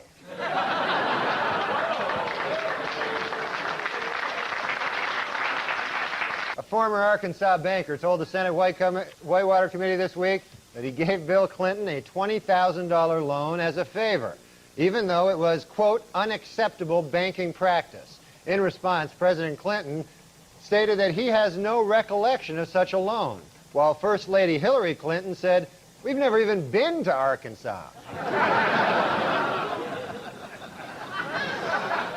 Our top story tonight comes from the O.J. Simpson civil trial, where this week it was revealed that in his first interview with police, Simpson had refused to take a lie detector test. His reason?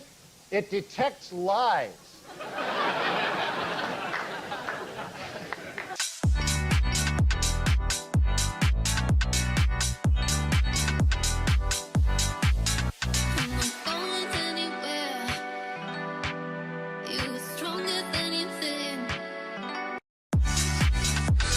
And my favorite thing about Norm is that he will just flat out lie.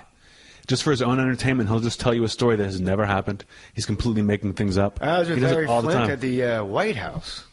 Yeah. He Something said, like that. I'll hook you up. Now, if my uncle from the plains of Ontario said, I'll hook you up, he'd probably get you a nice mincemeat pie. But when Larry Flint says it, something dirty. Best. Truly one of the best. After closing out a successful first season, the WNBA is considering several changes to improve the level of play in the league next year. Among the proposals, extending the playoffs, increasing salaries, bringing back the three-point line, and replacing all the female players with guys. The WNBA officials expanded to 10 teams this week, adding franchises in Detroit and Washington, D.C. But before you get too excited about the new additions to the league, remember, all of the players are still women. They stink at basketball, that's the problem. Other than that, it'd be a good, good game, but they're all horrible, so it makes for a kind of a boring game. The next time I watch a WNBA game will be the first time I watch a WNBA game.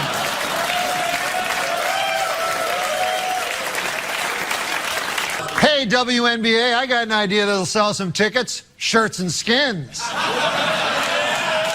Okay, WNBA high scoring, and enter. Oh, Google.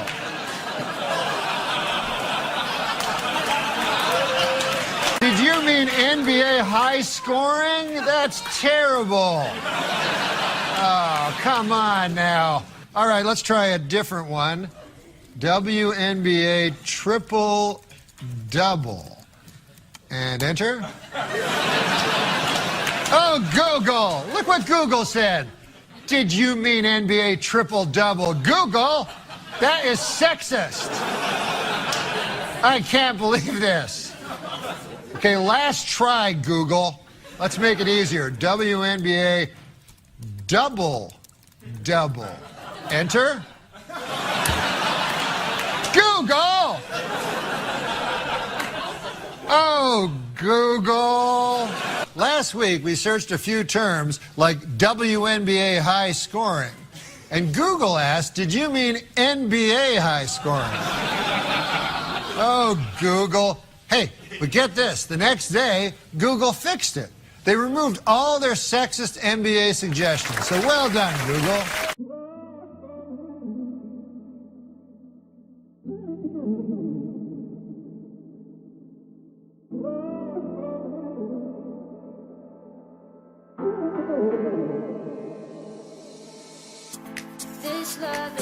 Hey, I notice every Wednesday evening she goes with her other lady friends and they go down to the YWCA and they play basketball with each other, which is fine nowadays, you know? So then she would eventually come out of the YWCA, all sweaty with her, her ridiculous three-colored ball and everything there, And you asked for some stories about Norm Macdonald and Bob Saget, and the odd part about it is that if I had known they would die as young as they did, I would have really taken notes. I mean, I remember one time, like every time I had lunch with Norm, I would let him pay. I wouldn't put in a dime. And then one time we went out to lunch, and he waited for me to put at least $1 in. And I said, come on, why ruin the tradition? And so he put the money in again. And I remember one time doing Norm's podcast, and it was like the two of us were just going crazy and laughing, and it was like insane.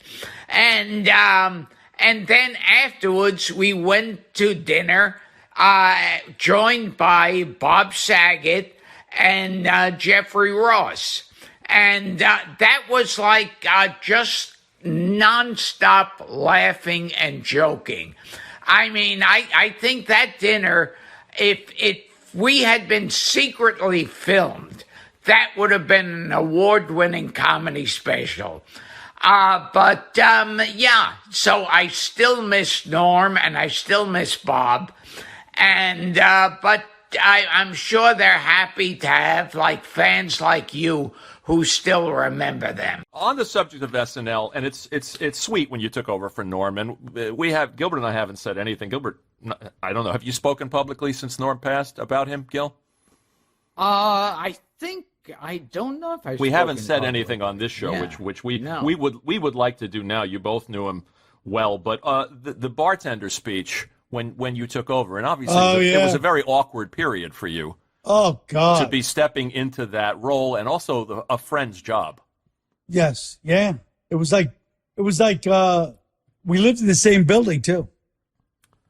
You know how you go to your favorite bar, and your local bartender isn't there? You ask, "Where's Jeff?" Jeff no longer works here. I'm Steve, and you're thinking, "Hey, who's this idiot? I like Jeff," but you still want your drink. And even though Steve doesn't mix your drink the same way you're used to, like Jeff, you still like the bar. You don't have to go to a different bar. And even Steve might feel kind of bad because Jeff trained him. Did he ever say anything to you about that? Did he ever give you a blessing? He was so he was so classy in not saying anything. Yeah. You know what I mean? Yeah. So that's all. You have that great I'm Steve, what can I get you? Yeah. The bartender piece. Well, I'm Steve. What can I get you?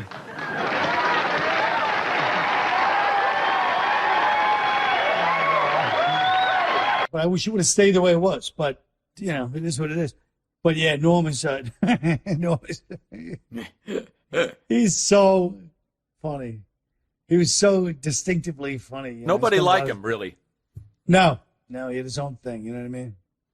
He was just very... well, like Gilbert. I mean, they just have their own... They march to their own drummer, even in a business where everybody marches to their own drummer. They both have that, you know, idiosyncratic thing where it just be like, this is how I am, and that's it. And it's great. But, you know, you have to tune to their frequency. You know, it's not like you can just, you know. You know what's funny about that first update you did? Here's Norm being fired, as we all know, by Don Ohlmeyer, right? Because of cutting too close to the bone with the OJ jokes, when in fact he was doing a public service.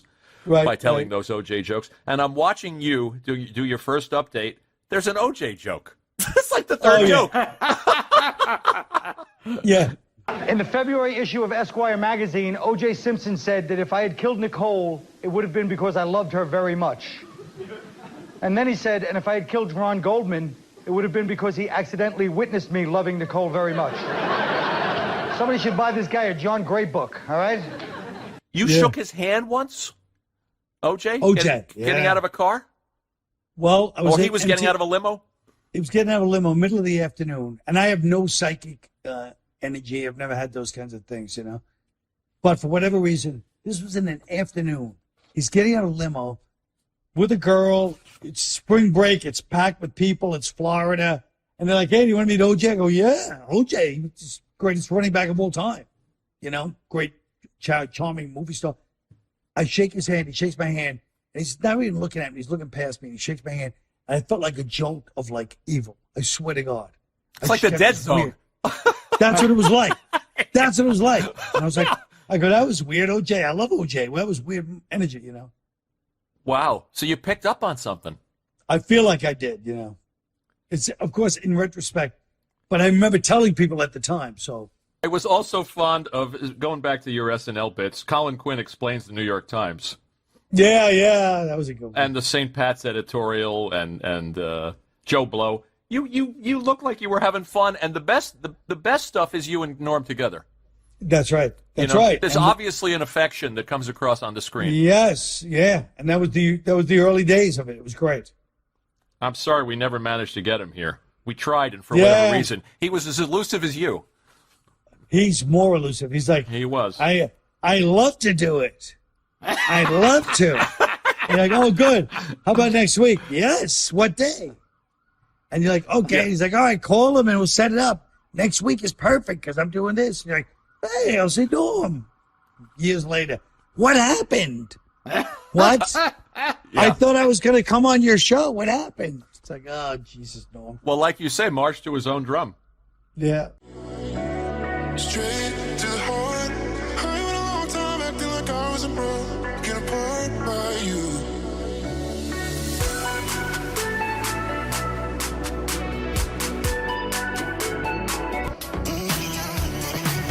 Oh, I remember meeting OJ at a party years ago, and it turns out he was a fan.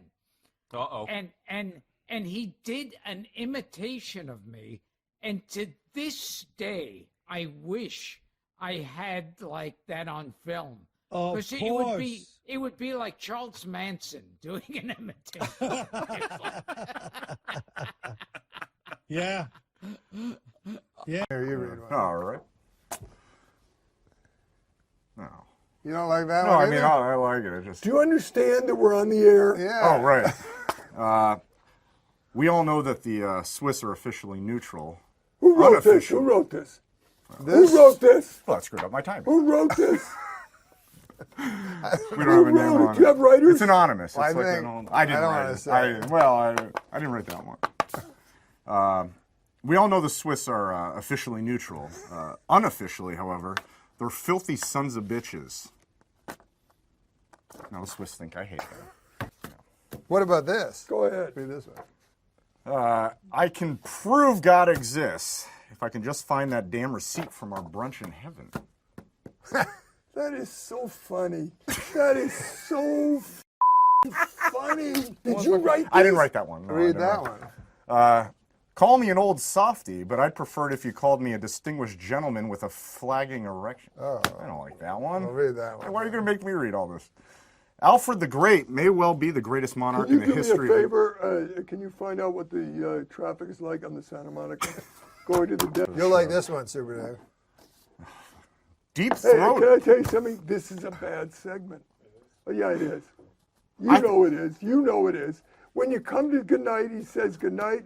I really enjoyed doing this show. I had a great time, and I'll see you next week." That's a good idea. These Yeah, jokes that's are not a bad so idea.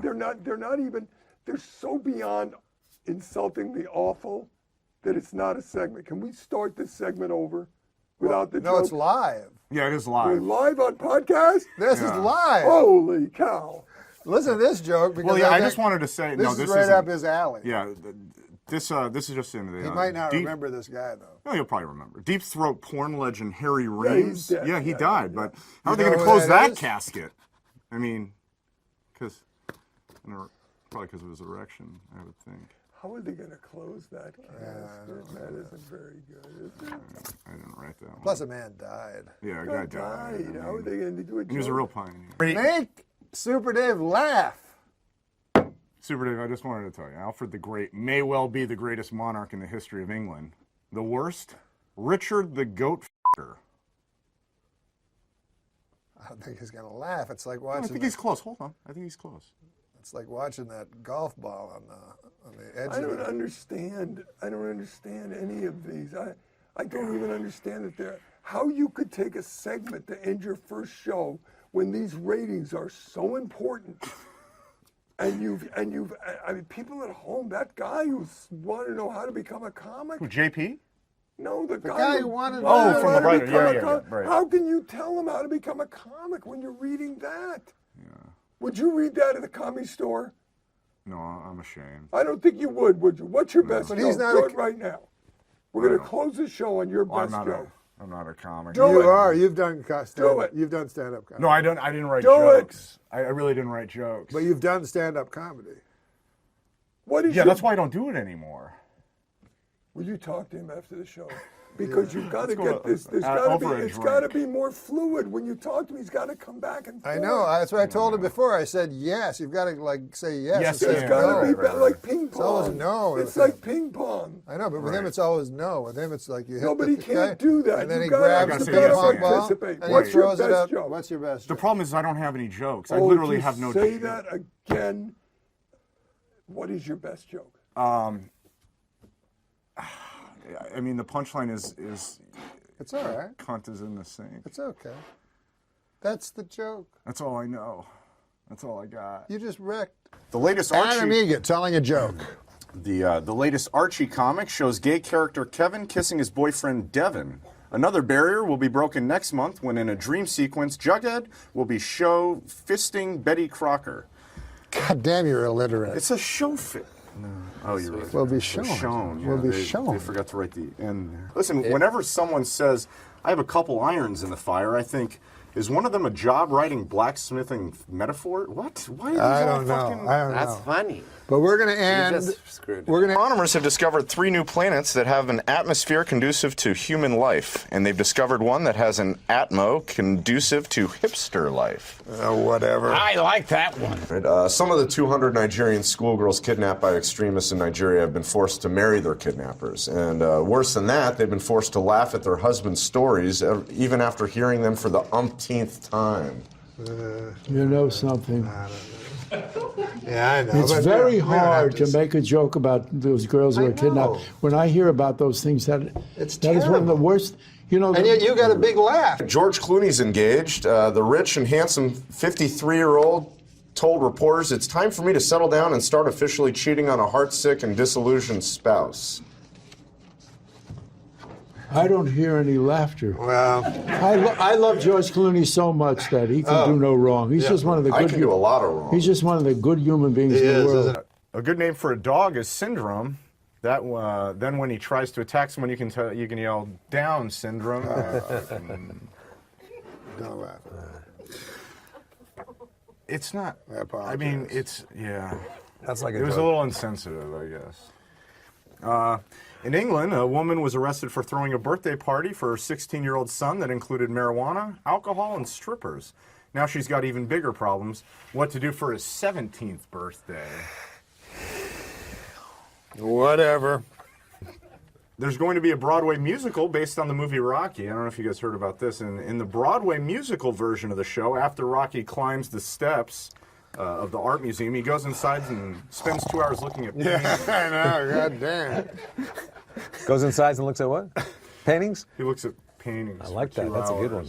2 women accused of using sorcery have been beheaded in a remote village in Papua New Guinea. A team of police rushed to the scene but were forced to stand by and watch the victims being decapitated with axes as locals refused to let them come to their aid. Norm, if you ever go to a remote village in Papua New Guinea, at all costs, avoid using sorcery. I didn't understand any of that. Maybe you'll have me Everyone back. stopped listening like 3 minutes in. Mondays aren't actually worse than any other day, according to a group of researchers who've never read a Garfield comic. Fred? Workers at a Harvard University library have discovered a book that's bound with human skin. Ew. I know, God, it's disgusting. almighty. Anyway, they were able to determine that part of the body the skin came from after the book was grabbed by a sexy librarian and immediately expanded to 3 times its size. 3 times its size. Maybe if he didn't start. Does that mean it was made from a penis? Yeah. Oh. Michelle Obama has booked a cameo on the ABC show Nashville. With this and her appearance on iCarly, I think Michelle is ready to start appearing in films. May I suggest my favorite film series, Black Ass F***ers? It's actually... you don't hear any more about Bob Costas' infected eye. Who is stonewalling this investigation? I'm thinking about a year I would work on my delivery, but it's just not working out. I think the joke You don't is hear any that, more about Bob Costas' infected eye? Who's stonewalling this investigation? He's a consummate amateur. Yeah. You want to do that one? Adam? One day in the hopefully not too distant future, North Korean dictator Kim Jong-un is going to hear a loud popping sound, the sound of his head coming out of his ass. That is very kind. That was the kindest guest to you so far. Yeah, by far. Yeah. Just in case he's still booking Tempe.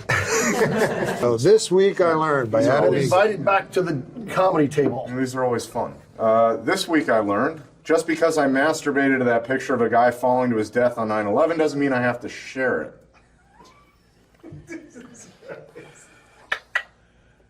This week I learned you can pay your dentist with blowjobs. Who knew that, right? What I found out this week. but you won't feel it because of the Novocaine. Ah. All right, I learned 2 things this week. Yeah, is that easier? This week, I learned that cum tastes like nickels. Oh. This week. Is that true? That cum tastes like nickels? Yeah, that's funny. Is that what it says? That's what it says here. This week I learned how many gallons of sweat my Kmart hat can hold. Jesus Christ. We'll be back with the ever funny Adam Egan. Okay, get ready to laugh. Why is it so different to find pornography about people in stable monogamous relationships? Why is it so what? Different. Different? Difficult. Damn. Start all over, and the joke still works. Oh, my God. Earlier this week, Aaron Jackson of Topeka, Kansas, painted his house the colors of the Gay Pride rainbow flag in direct protest of the Westboro Baptist Church. When that didn't seem to work, Jackson fucked 3 of his best buds on his front lawn. Homophobic. Yeah. Well, I think it shows earlier he solidarity. was racist, and now he's homophobic. Well, I think of this. Yeah. Former Tennessee Titans cheerleader Elizabeth Lee Garner, 42, is accused of pulling a 12-year-old boy's pants off and offering him oral sex. The boy refused her advances not because he was 12, but because he was a die-hard Colts fan. This is what I have to work with, you know? Chipotle has canceled its planned sponsorship of the Utah Boy Scout event due to the BSA's ban on gay leaders and scouts. Ironic how an all-male anti-gay organization would want to put hot, thick loads of beef and sour cream in their mouth. Okay. We get the idea. You hate gay guys. So I'm a guest on there, and now it's time to introduce the next guest. And she says, okay, this next guy coming out, he's a great actor. He was in Risky Business. He's done all kinds of stuff. I just love him. Ladies and gentlemen, Joe Pantaleone. And he comes out, and as he's walking across the stage toward the desk, she goes, oh, I know who he is. He said during Roseanne's talk show. Yeah. Remember that? Oh, yes, yes. So one time the guest was Joe Pantaleone, and she didn't know who he was. You f***ed it up. God damn it. Oh, mother. You don't even have your own stories. You take other people's stories and f*** them up. Know the end is day, nobody's gonna change. You won't ever leave. On my mind again, I'm still not tired of it. Can make you want me. And I might act okay, say things will stay the same. Say I'm all I need. If you're walking down the sidewalk and there's somebody coming the other way in a wheelchair, do you have a look, or do you no, I'm going to act normal? Well, I look at the guy, and I hope to God my face isn't making all kinds of twitches. I like to hedge my bets. I don't want to ignore him, so I'll look at him, but I'll scowl or something. Really? Oh. It's the same joke. Oh, is it? Yeah. What was your joke? You had one joke? No, it was so ridiculous. It was stupid. What was it? Oh God, man! It was something like don't take a shot from a girl at a bar because it looks ridiculous. It's never good. I think the punchline was is this a Care Bear cum shot or something? It was really ridiculous. I don't remember it. It was so long ago, but that was the gist of it, and that's why I don't do stand-up anymore. He can't even tell his own joke. I mean, I'm not a good, Anything. Yeah, clearly.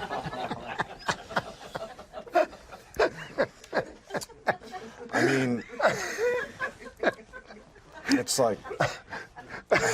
Judge Lance Ito this week barred all potential jurors from reading Faye Resnick's controversial new book, Nicole Brown Simpson, Diary of a Life Interrupted.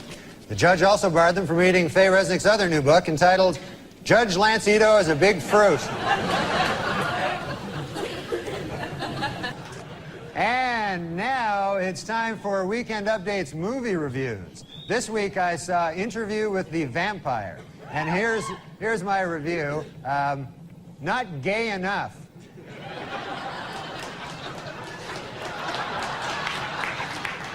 This week, a court banned gays from marching in Boston's St. Patrick's Day parade, but they will still allow them to be beaten up by drunken Irish guys. I'm afraid to know what you're applauding at there. Okay. Meanwhile, Elton John continues to deny rumors that he is engaged to his tennis racket.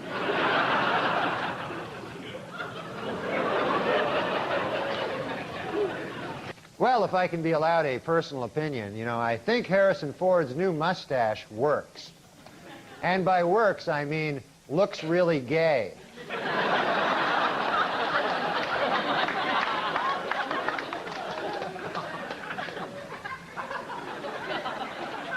In overseas news, an attempt to lift the ban on gays serving in the British Armed Forces has been defeated in Parliament.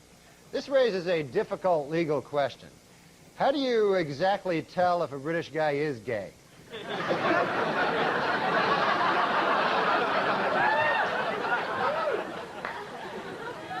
In an interview in this month's Vanity Fair, actor Tom Cruise attempts to end once and for all rumors that he is gay.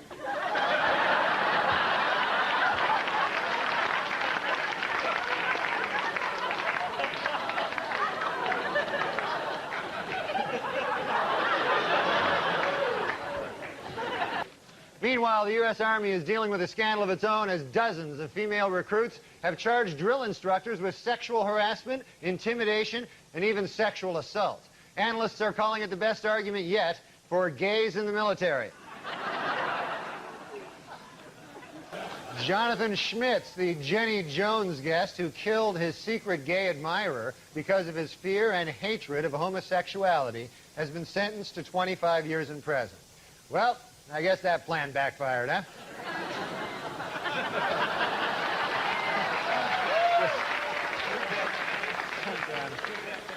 And it's been reported that Keanu Reeves is engaged to actress Amanda Decadina. Asked to comment, Keanu said, "What? I thought I was gay. I'd always heard I was gay. Beginning in March, DC Comics will change Superman's traditional red and blue costume to a new form-fitting bodysuit. The problem with the old costume? Not gay enough.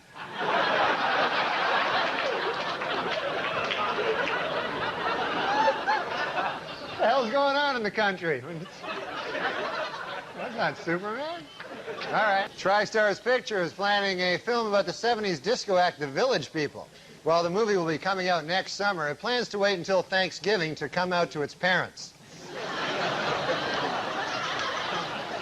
The artist formerly known as Prince says he now wants to be known as simply the artist.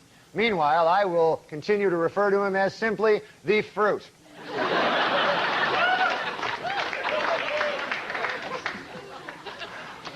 In other music news, several major acts are on tour this month, including the Counting Crows, Metallica, and the Fruit.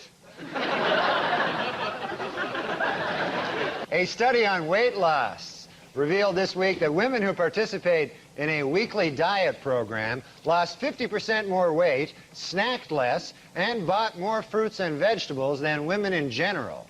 Which just goes to prove my new theory: Richard Simmons is gay.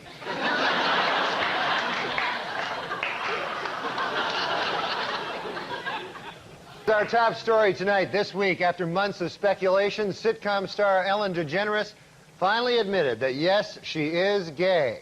Inspired by her courage, today, diet guru Richard Simmons admitted that he is really, really, really, really gay.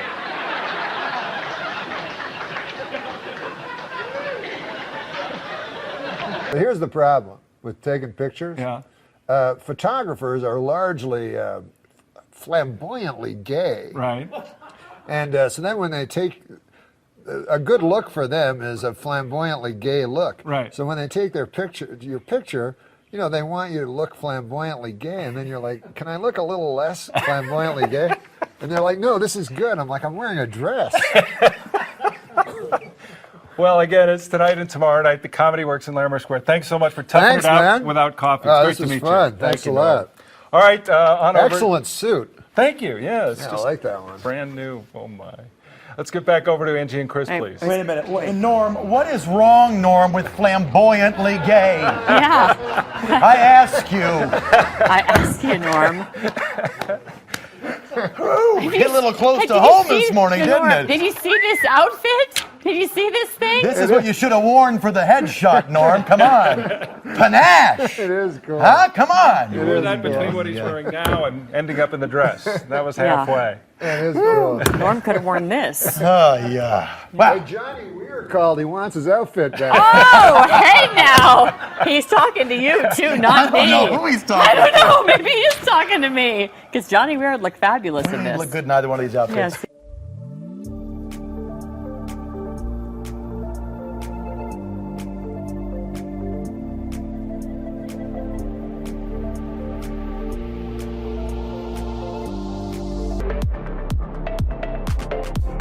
Well, I guess the biggest thing that nobody knows about me is I'm a deeply closeted gay man. What? You're a gay man? I'm not gay. I said I'm deeply closeted. I'm as straight as an arrow. What's something people don't know about you? I'm a deeply closeted gay guy. No kidding. Well, I'm not coming out, though. Wait a minute. What are you revealing here today? I'm not revealing anything. I'm saying I'm deeply closeted. Well, that means you're gay. Well, I wouldn't say that. Why would I say that? I'm deeply closeted. So you're a gay man who won't admit it? No. Do you know what deeply closeted means? Yeah. It means a man who will not acknowledge that he's gay. Yes. So I'm telling you, I'm not gay. No, but that means you're very, very gay, but you don't want to come out. You're so closeted. That I refuse to say I'm gay. Right. Exactly. But doesn't that mean you're gay? Hey, easy, buddy. Oh, this book will reveal much. You know, on your last show, I came out as a deeply closeted gay man. Yeah. And I'm not gay. But David, on one time, this is a true story, and Dave, you'll attest to this, bought me a beautiful leather jacket. Oh, that's right. Well out of my price range. Mm-hmm. Now, I'm no one to take charity. I am not one to take charity. I'm saying I sucked him off. Surprise ending. You're making me out to be Hal Holbrook over here. Guess we're not in LA. It's not as scary. Oh. Well, I'm saying LA is. Dang. You can feel it. You can feel it. Do we race downstairs? No. You just want to go downstairs. Yeah, I do too. Fuck it. I want to go downstairs. No, you don't want to be in an elevator. I was saying, I don't want to take the elevator or go down 64 It'll be stairs. done. It'll be done. 5 years. You'll be like. It's 4th of July and it's in Trump Tower. I'm understanding. Let's just talk about this. What's the most exciting thing that has happened to you this year? The most exciting thing? Mm-hmm. Do you get excited? No, I don't remember anything exciting happening to me. I mean, that earthquake was something else, wasn't it? Yeah. The fault line. Reminded you of that that Giants World Series. That's right. Know the end is day, nobody's gonna change. You won't ever leave. On my mind again, I'm still not tired of it. Can make you want me. And I might act okay, say things will stay the same. Say I'm all I need. Mike Wallace was a great friend. I lived down the hall from a woman who had Alzheimer's. And her son just stopped visiting her. And she took the notion that I was her son. This was when I was a young man. She took this notion that I was her son. And she had a bleak apartment. No, it was empty, usually. And so what I started doing, I would get pictures from the store, They came in the picture would come in the frame. And I would put the picture down. And then that would spark something. That woman go, that must be my son. You see what I mean? And I would just put things all over. And I put a ring one time on her finger. Now, So was she this thought- supposed she to thought it help would her, be- or you were just playing with her? You were just screwing with her? Both, both. It was to help her and to entertain myself. And in a way, when you think about it, isn't that what we all do in life? That's a lovely upbeat message to end on. You know, if you need kicks, find a person with Alzheimer's and fuck with them. For her amusement and yours. It's a lovely message to go out on. Yeah, we can't go out on that. I think so. Why? Mike was a grand guy. I said, he had dementia at the end. That's funny to you. You know, Macdonald, I want to tell you. No, it's a very odd thing to I know say. if you're looking to broaden your horizons, I don't think it's wise to laugh No, because at you someone just who said- had dementia. I'm not laughing at that. I'm laughing that you said. He was you the best. just said. I loved him. Mike It was Wallace was a sad. great guy. He had He was- dementia at the end. It was sad that he had.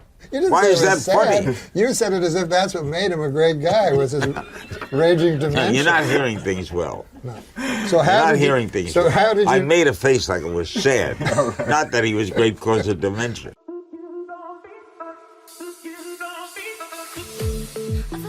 When you touch my body, I know you are something, and I can't ignore it. My friends tell me if I wanna go to do my days. You get older, you start to get a little short term. But I remember things from 10 years ago like that. Yeah.